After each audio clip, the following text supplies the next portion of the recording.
Today we will learn how a PLC is used to control an electric pump in real industrial systems.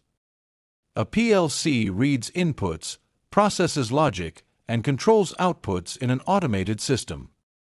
When the start button is pressed, a signal is sent directly to the PLC input. The stop button is used to immediately stop the system when required. The PLC receives input signals from buttons and sensors.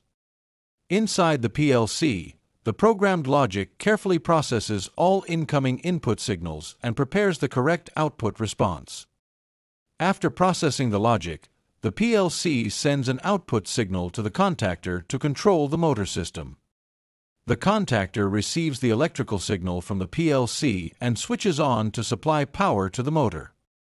When the contactor energizes, the motor starts rotating and begins driving the connected pump system smoothly. The pump now starts operating, pushing water through the pipeline system in a controlled industrial process.